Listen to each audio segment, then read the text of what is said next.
YTN 라디오 이동경의 뉴스 정면 승부 4부 시작하겠습니다. 여론조사를 통해 민심을 읽어보는 시간, 민심은 숫자다 시간입니다. 배철호 리얼미터 수석 전문위원, 헬마우스 임경빈 작가 나왔습니다. 어서 오십시오. 안녕하세요. 네, 안녕하세요. 이번 추석 연휴 때 여야 대선 주자들의 지지율 추이가 어땠는지 한번 살펴보도록 하겠습니다. 예, 오늘 두 개 준비했습니다. 하나는 ARS 방식으로 한 조사고요. 하나는 전화 면접입니다. 먼저 ARS 방식으로 진행한 조사 21, 22 어제그제죠. 어제그제 NBN 매일경제 의뢰로 RN서치가 전국 1071명 표본 오차는 95% 신뢰순에서 플러스 마이너스 3.0%포인트고요. 하나는 이렇게 추석 연휴 직전 KBS 의뢰로 한국리서치가 9월 16일 18일 전국 1000명 표본 오차는 95% 신뢰에서 플러스 마이너스 3.1%포인트를 보인 조사였습니다.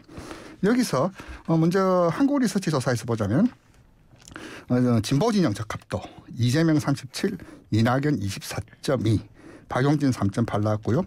보수진영에서는 홍준표 30.2, 윤석열 21.8 나왔습니다. MBN 요 조사에서는 이게 추석 연휴 민심이 좀 반영되었다라고 해도 뭐 그닥 틀리진 않은 조사인데요. 여기서는 이제 진보진영에서는 이재명 34.2, 이낙연 30.2 오차 범위 안에 좀 붙어 있는 걸로 나왔고요. 보수진영에서는 홍준표 34.5, 윤석열 30.8 두 양 진영 모두 이 조사에서는 오차 범위 내에 붙어 있는 것으로 나왔습니다. 여기서 좀 특이할 것은 결국 이번 추석 민심을 보는 포인트는 뭐 여러 가지가 있겠지만은 이재명 지사 입장에서 봤을 때는 대장동 의혹의 어떤 영향력과 크기 정도가 어떻게 되냐인데 요 MBN 조사에서는 그 2주 전 조사 대비 2주 전에 36.5 나왔거든요.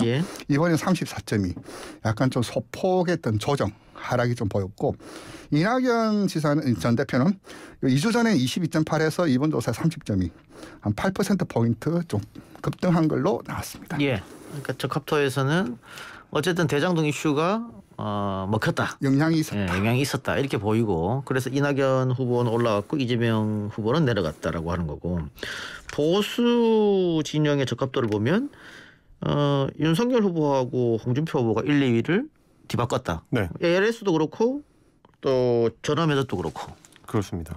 이게 아마 이제 전체적으로 봤을 때는 홍준표 후보가 그동안 공약해왔던 추석을 전후해서 이제 골든크로스를 만들겠다라는 게 어떻게 보면 좀 실현이 된 셈인데 전반적으로 봤을 때는 지금 보수 지지층의 여론 구조가 약간씩 좀 변화되어가는 양상을 좀 보이긴 합니다.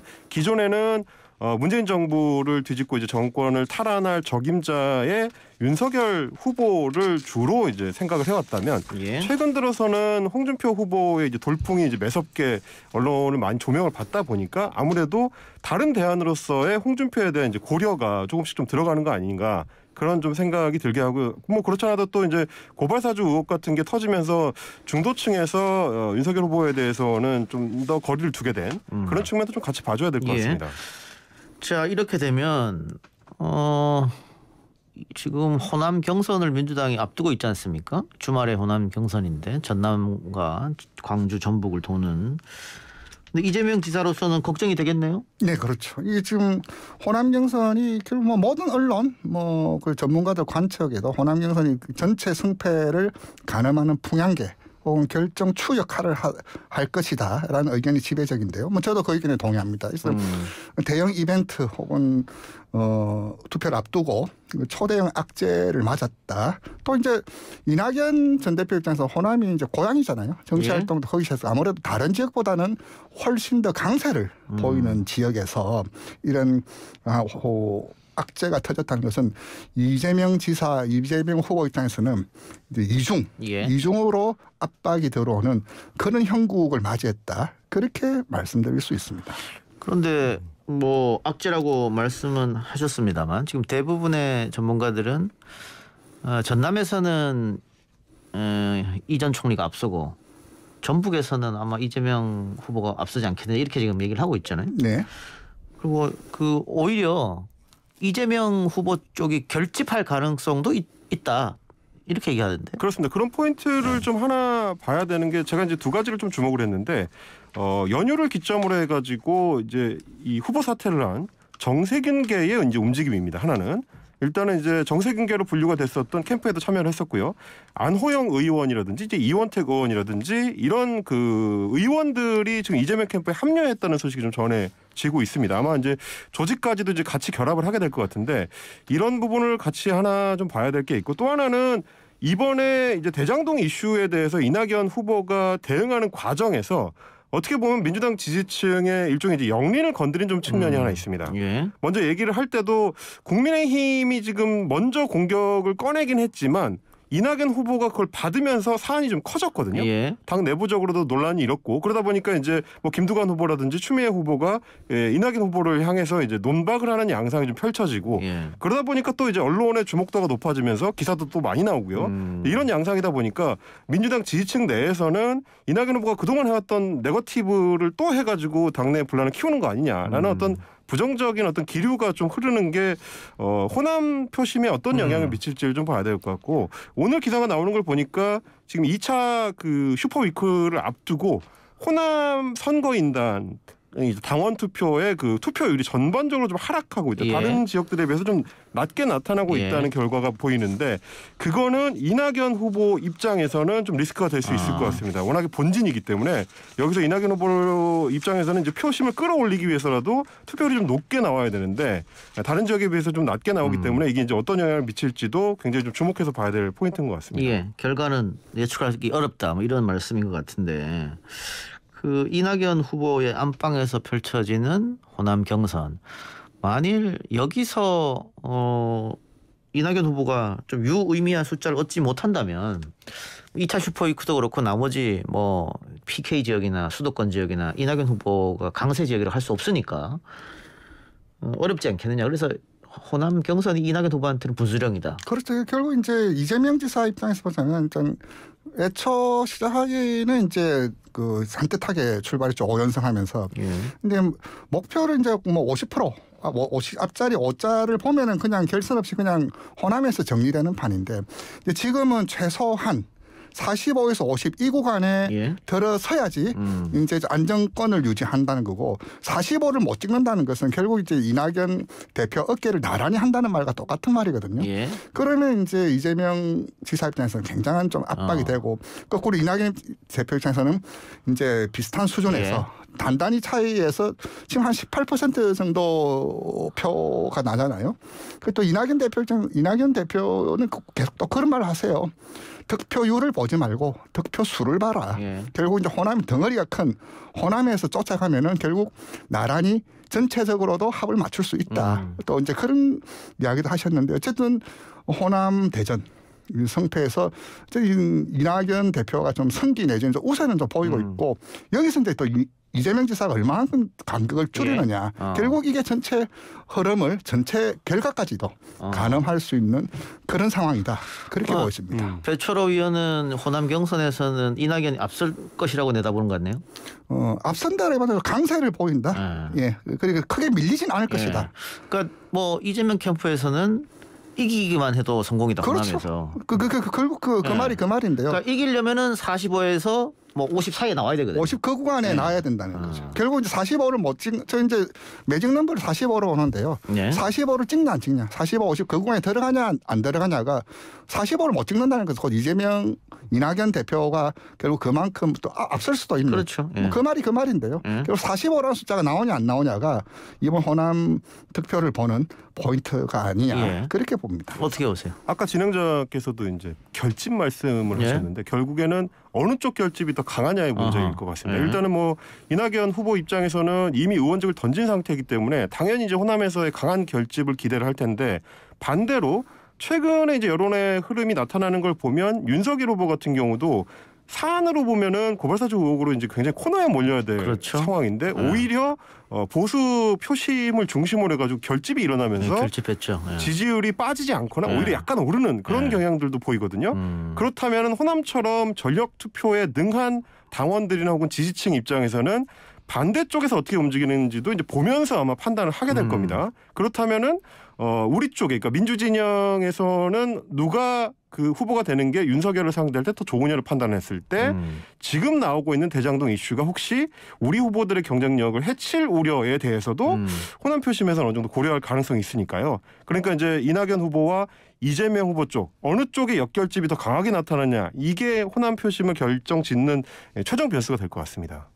알겠습니다. 아까 뭐 호남 투표율도 말씀해 주셨는데 각종 여론조사에서 뭐 호남에서 여론조사하는 거 보면 고연령층에서는 이낙연 후보가 많이 앞서가고 네, 있더라고요. 그렇습니다. 그러니까 그것도 아마 투표를 하고 또 연결시킬 수 있지 않을까. 약간 기사를 보니까 이럴 때면 추석 연휴 요인도 있었고 또 네거티브 요인 또 하나는 시스템 요인도 꼽더라고요. 결국 이제 이낙연 대표 입장에서 투표를 보면서 좀 답답했을 거예요. 왜냐하면 전략 지역, 강세 지역에서는 표가 많이 터져야 되거든요. 그렇죠. 또 이제 고연령층 그런 분들이 아무래도 강세층인데 강세층에서 표를 많이 끄집어 와야 되는데 지금 투표를 보면서 조금 답답하지 않을까 좀 그렇게 좀 읽힙니다. 알겠습니다. 자, 국민의힘 쪽 이야기하기 전에 아까 우리가 후보 적합도 여론조사 살펴봤는데 이 전화면접과 ALS 조사 결과가 계속 다르게 나오지 않습니까? 네. 그 차이가 어느 건 굉장히 많이 나는 것도 있는데 그러다 보니까 이 지지도 말고 혹은 적합도 말고 호감도 비호감도로 봐야 된다 이런 얘기도 있더라고요. 맞습니다. 이렇게 하면 그 후보를 보는 주요 지표는 4가지가 있습니다. 인지도, 호감도, 지지도, 충성도입니다. 인지도 알아야 찍죠. 예. 호감도 좋아야 찍죠. 지지도 찍어야 진짜 지지도고 충성도 계속 찍어야지 찐 지지율이죠. 예. 그래 봤을 때 호감도 같은 경우는 열세 후보 입장에서는 그 올라갈 수 있는 포텐 잠재력을 확인할 수 있는 지표고요. 앞서가는 후보한테는 그 지지선, 저항선으로서의 의미가 있습니다. 그런데 갤럽에서 지난주 발표를 했었고 KBS 한국 리서치에서도 호감도를 했었는데 갤럽에서 보자면은 그 지난주 화수목 조사를 해서 발표한 조사인데요. 여기서는 이재명 지사의 호감도가 34, 윤석열 30, 홍준표 28, 이낙연 24. 비호감도로 보면 이낙연 전 대표 66%. 비호감했던 두터운 벽. 이것이 이제 지지율을 끌어올리지 못한 장애 요인. 좀 이렇게 좀 보여질 수가 있죠. 네. 이낙연 후보가 국무총리 최장수 국무총리를 하면서 국민들한테 박수를 많이 받았는데 그렇죠.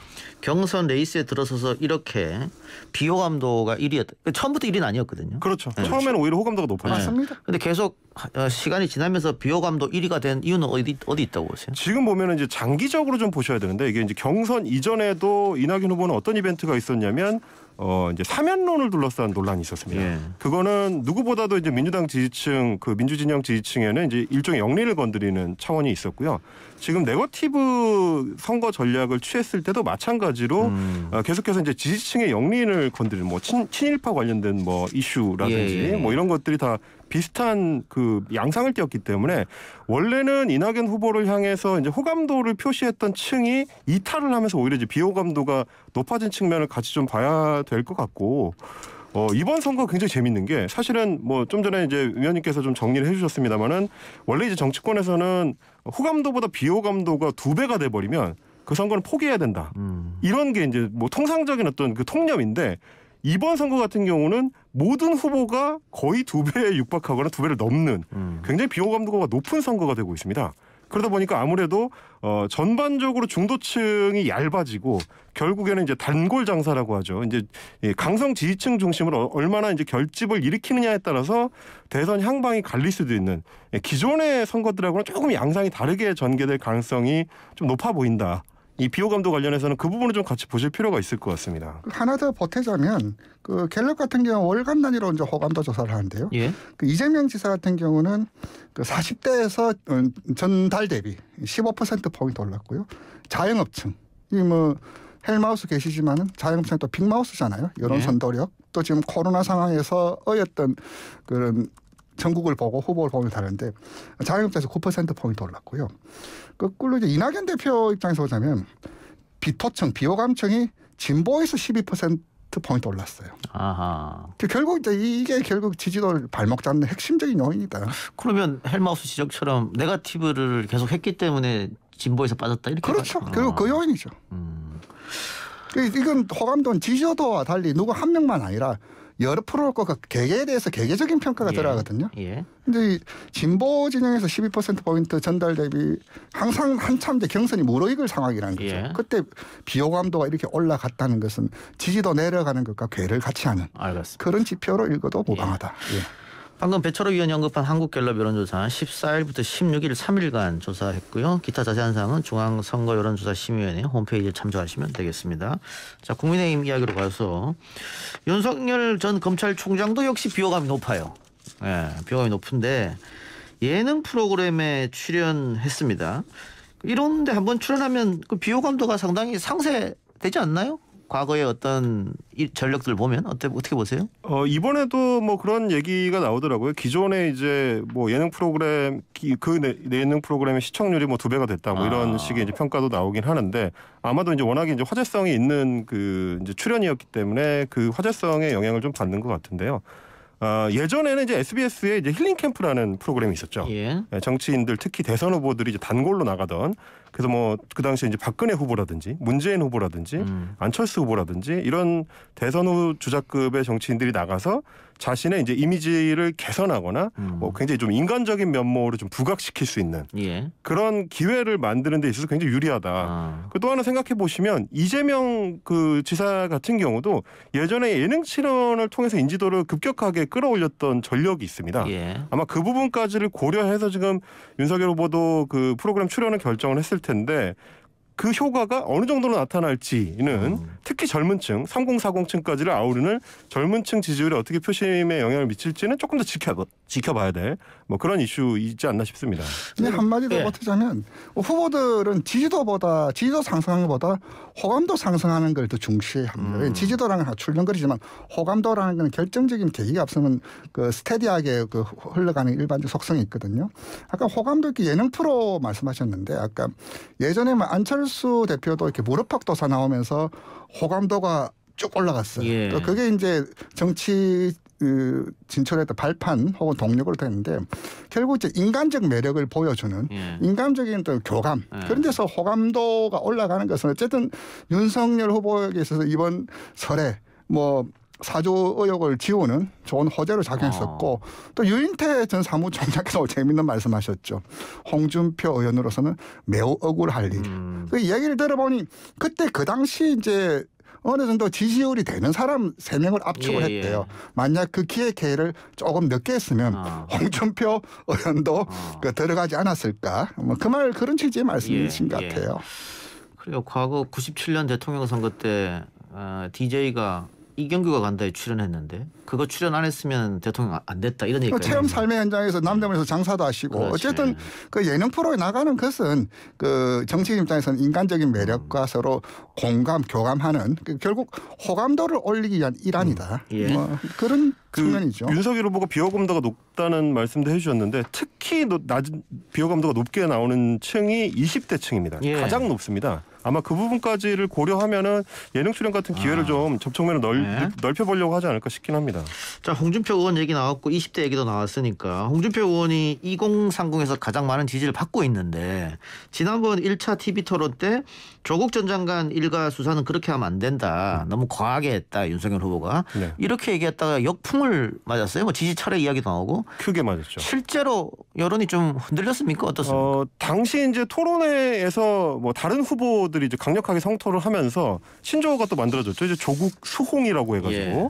그러다 보니까 이 20대 남성 지지층에서는 좀 반발이 좀 세게 있었던 것 같습니다. 특히 조국 전 장관 이슈 같은 경우는 정치 고관심 20대 남성층에서 굉장히 좀 강렬하게 반응하는 이슈다 보니까 더 그런 측면이 있는 것 같고 아시겠습니다만 이제 홍준표 후보 같은 경우는 지금 지지율을 끌어올릴 때 일종의 지지율 종잣돈이 됐던 게 20대 남성층이었거든요. 예. 거기를 중심으로 이제 무야홍이라는 이슈를 만들어낸 다음에 그 다음에 지지율을 끌어올리는 흐름을 만들었었는데 지금은 만약에 이게 뭐 큰 영향을 미치게 된다면 지지율의 뿌리가 흔들릴 수도 있는 그런 어떤 뭐 위험한 상황이라고 볼 수 있겠는데 이번에 추석 전후해 가지고 나온 여론조사를 봤을 때는 그 이슈가 지지율에 아직까지 직접적으로 크게 영향을 미치고 있는 것 같지는 않습니다. 온라인에서만 시끄러웠다 이 말이네요. 그런 경향이 있습니다.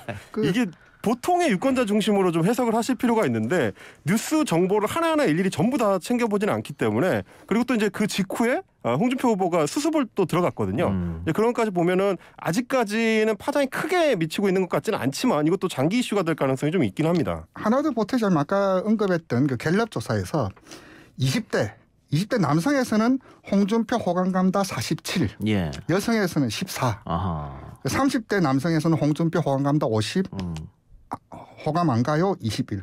2030에서는 굉장히 50% 정도 육박할 수준으로 홍준표 의원에 대한 호감도가 높아요. 이렇게 하면 윤석열 총장이 서결이 형이라고 불러. 라면 홍준표 의원은 준표 아재라고 불러 뭐 이럴 정도로 높은 인기를 구가했었는데 지난번 TV 토론은 좀 이창에서 좀 데미지가 좀 있는 것은 사실이고 오늘 뭐 토론이 있는데 오늘 토론에서 또 어떻게 만회할지 예. 또 지켜볼 대목이라 예. 보여집니다. 하나만 더 짚고 갑시다. TV 토론 얘기 나왔으니까 1차 TV 토론에서 황교안 후보가 지난 총선은 부정선거였다 이렇게 얘기했는데 여기에 최재형 후보, 윤석열 후보도 호응을 했단 말이에요. 그렇습니다. 이게 중도층 전략이 과연 옳은 일인가 먹히겠는가 어떻게 보고 계십니까? 당내 경선용이다 이런 얘기도 있긴 합니다만. 크게 잘못된 얘기죠. 윤석열 후보 같은 경우도 그 토론회 자리에서 직접 그런 얘기를 했습니다.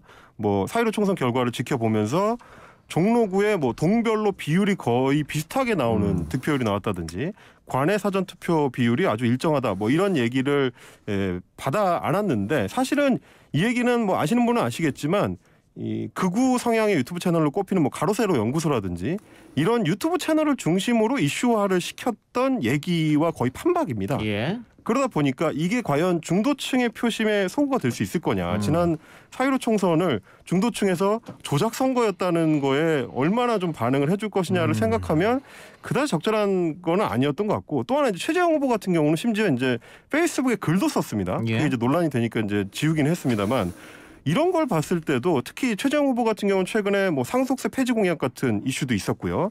전반적으로 보면 이게 캠프 차원의 표 계산 전략이라기보다는 돌발적으로 후보한테서 이제 튀어나오는 것 같은 그런 양상으로 지금 나오고 있거든요. 최재형 후보 같은 경우도 뭐 상속세 폐지나 이런 어떤 그 4.15 총선 음모론 같은 경우는 원래는 이제 캠프가 있었다면 충분히 커버를 했을 것 같은 돌발적 실수들이기 때문에 그 부분이 단순 표 계산을 넘어선 후보가 내심 갖고 있는 어떤 것이라면 중도층 표심에는 장기적으로 굉장히 좀 큰 데미지를 입힐 수 있는 이슈가 아닌가 싶습니다. 그럼 뭐 후보의 리스크라고 하면 2차 토론 또 앞으로 계속 토론에서도 이런 것이 나올 수도 있겠다. 꼭 뭐 이건이 아니라도 그렇죠. 그렇게 볼 수도 있겠네. 네. 저는 이제 그와 관련해서 딱 4글자 소탐 대실 준비 부족 그렇게 정리하고 싶습니다. 알겠습니다. 소탐 대실 준비 부족. 오늘 두 분 말씀은 여기서 마무리하겠습니다. 지금까지 헬마우스 임경빈 작가, 배철호 리얼미터 수석 전문위원이었습니다. 고맙습니다. 감사합니다. 네, 감사합니다.